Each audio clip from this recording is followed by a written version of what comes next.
राम जी, आप सभी को welcome back to another blog. आप सभी लोगों का एक और नए ब्लॉग में स्वागत है। आप सभी को विजयदशमी की हार्दिक बधाई एवं शुभकामनाएं। और महात्मा गांधी और लाल बहादुर शास्त्री जी की जयंती पर सत सत नमन करता हूं। आप लोगों से भाई एक चीज कहना चाहता हूं कि भाई बहुत लोग होते हैं, मैंने देखा है बहुत लड़कों को या बहुत आदमियों को देखा है मैंने भाई कि वो गांधी जी को बहुत शब्द बोलते हैं। बहुत ही ज्यादा आप शब्द बोलते हैं भाई, बहुत ही ज्यादा मतलब उल्टा सीधा ऐसा उधर इधर उधर का बोलते हैं जो नहीं जानते हैं भाई। मैं उनको बता देना चाहता हूँ कि अगर गांधी जी नहीं होते ना भाई तो हम आज भारत में स्वतंत्र रूप से रह नहीं पाते। अगर एक आदमी कोई भी मान लीजिए 100 काम कर दिया, अच्छा 100 काम कर दिया, तो उसकी तारीफ कोई नहीं करता है भाई।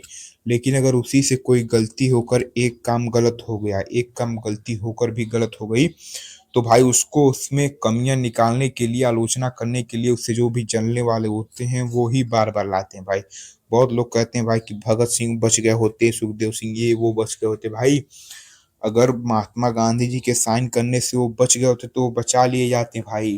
तुम थोड़ा तो साहेब भाई दिमाग लगाओ। अगर उनके एक साइन करने से भाई तो देश भी तो आजाद हो सकता था। देश भी उनके एक साइन करने से आजाद हो सकता था। उनको इतनी मेहनत नहीं करनी पड़ती जितनी उन्होंने मेहनत की है।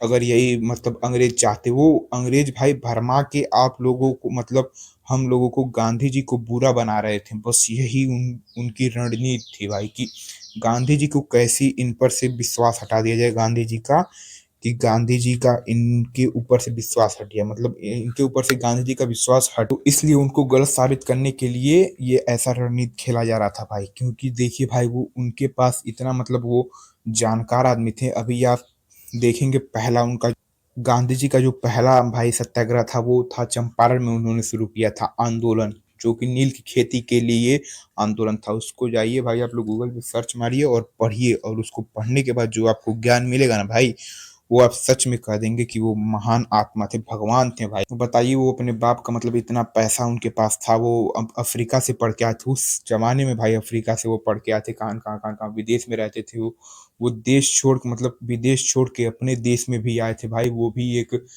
नीचे भाई धोती पहनते थे और ऊपर एक मतलब लपेट लिया करते थे बस। उनके पास और कोई वस्त्र नहीं पहनते थे। वो वस्त्र ऐसा इसलिए पहनते थे कि ताकि मैं भी गरीबों में मिल सकूं, मैं भी गरीब रह सकूं। यह ना मतलब इन गरीबों को ये ना अनुभव हो कि मैं अमीर हूँ, मैं बहुत बड़ा लाट साहब हूँ, मुझे मैं इनसे बहुत अलग लेवल का हूँ, ये ना उनको महसूस हो।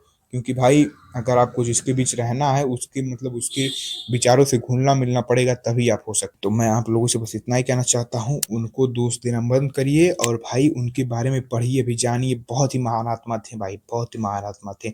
आज के इस जमाने में भाई जो जिसकी हमें पूजा करनी चाहिए उसको सभी लोग मतलब मजाक बनाकर रखे हैं। अभी आप लोगों ने देखा होगा इंस्टाग्राम पे ऐसी ऐसी रीलें गांधी जी की वायरल हो रही हैं भाई। आपने बहुत सारी रीलें देखी होंगी गांधी जी की कि बहुत शर्मनाक बातें हैं सर, बहुत शर्मनाक बातें हैं ये सब। जो गांधी जी की इमोजी बनाकर रील बनाकर वायरल कर रहे हैं ना भाई, बहुत ही शर्मनाक चीजें हैं ये सब।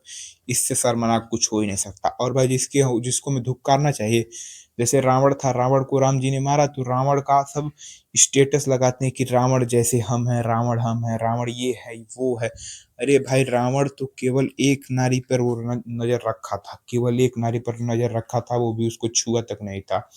और हम लोग भाई देखो, हम अपने देखो कि हम कितने नारिया पर नजर रख। तो ये सब सुधारने की बात है। तो चलिए ठीक है, आज के ब्लॉग में बस इतना ही। कल फिर मिलेंगे, तब तक के लिए राधे राधे, जय Shri Ram, please like share and subscribe.